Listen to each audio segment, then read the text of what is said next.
చెప్పాను. ఇలాంటి వాళ్ళతో రాజకీయం చేయడం, ఇలాంటి పొలిటికల్ పార్టీలు ఉంటే అలాంటి పొలిటికల్ పార్టీలతో సమాధానం చెప్పడం కూడా జాతికి అవమానం.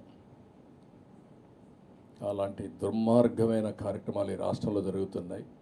సిగ్గు, ఎగ్గు, లేకుంటే భయము, లేకుంటే ఏమనుకుంటారో, చీకొడతారేమో జరిగింది. ఎవ్రీబడి తిన్నవాళ్ళు ఆ ప్రసాదాన్ని తిన్నవాళ్ళకు మర్చిపోతారండి. ఆ భోజనం తిన్నవాడు ఇప్పటికి కూడా గుర్తుపెట్టుకున్నారు. దేవుని దగ్గరకు వచ్చిన వాళ్ళు ఎన్ని ఇబ్బందులు పడ్డారండి. ఆడవాళ్ళని ఇష్టప్రకారం తొయ్యడం ఒకటి కాదు, ఇష్టానుసారంగా జరిగే పరిస్థితి వచ్చింది. ఇది ఒక విధంగా చెప్పాలంటే భగవంతుడికి తెలుసు ఇవన్నీ. వెంకటేశ్వర స్వామికి ఆయన కాపాడుకోగలుగుతాడు. ఆయన పవిత్రతను ఎవ్వడూ మలినం చేయలేడు.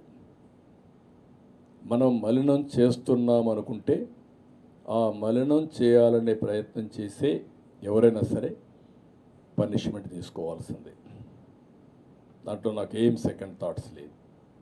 కానీ ఒక ప్రభుత్వ అధినేతగా ఒక ప్రభుత్వం చేయవలసిన బాధ్యత అది వెంకటేశ్వర స్వామి మా దగ్గర చేపిస్తున్నాడు. అందుకని 2 రోజులు నేను అన్నీ స్టడీ చేశాను. ఈఓ దగ్గర నుంచి రిపోర్ట్ తెప్పించాం. 3-4 టైమ్స్ మేము మీటింగ్లు పెట్టుకున్నాం. నేను కేంద్రంలో ఉండే మంత్రులు కానీ వాళ్ళతో కూడా మాట్లాడాను. అదే సమయంలో ఇక్కడుండే మిత్రపక్షాలతో మాట్లాడాను. అటు మిత్రుడు పవన్ కళ్యాణ్ గారితో, బీజేపీ రాష్ట్ర పార్టీ అధ్యక్షుడు పురంధేశ్వరితో ఇద్దరితో మాట్లాడాను.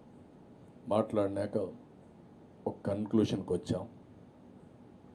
ఈ యొక్క టెంపుల్ యొక్క పవిత్రత కాపాడడం మా అందరి బాధ్యత. ఎలాంటి లోటు రానియమని దేవుని పైన నమ్మకం ఉండే ప్రతి ఒక్క భక్తులకి హామీ ఇస్తున్నాం. జరిగిన అపచారానికి, అపవిత్రతకి మేమందరం మీ విధంగానే బాధపడుతున్నాం, క్షోభ అనుభవిస్తున్నాం. కానీ ఎలాంటి చిన్న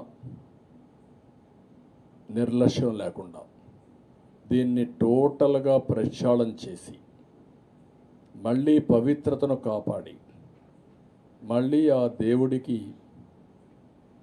పూర్వ వైభవం తేవడానికి, మనం పూర్వ వైభవం తేవడానికి కాదు, ఆయనే ఆ పూర్వ వైభవం కాపాడుకుంటాడు. మన వంతు మనమందరం కూడా నిమిత్త మాత్రులుగా ఏం చేయాలనో అది చేయాల్సిన అవసరం ఉంది. ఇప్పటికే టీటీడీ 2 పార్ట్లు ఇక్కడ. టీటీడీ ఇప్పటికే ఒక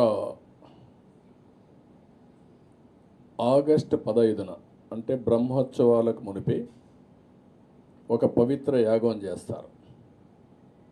తెలుసో తెలియకో ఎక్కడైనా తప్పులు జరుగుంటే ఆ తప్పులన్నీ క్షమించమని భగవంతుని కోరుకుంటూ ఆ యాగం చేస్తారు. 3 days చేస్తారు. ఆ యాగం చేశారు. అప్పటికే ఏవైతే ఏఆర్ కంపెనీ నుంచి, నేను చెప్పిన కంపెనీ నుంచి వచ్చినటువంటి గీ వచ్చింది, వాడేశారు. అది వారు చెప్పింది నాకు మార్నింగ్.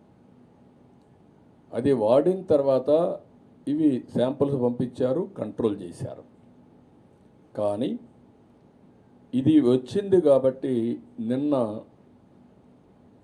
ఆగమ సలహా మండలి మీటింగ్ పెట్టుకున్నారు. చాలా సుదీర్ఘంగా చర్చించారు.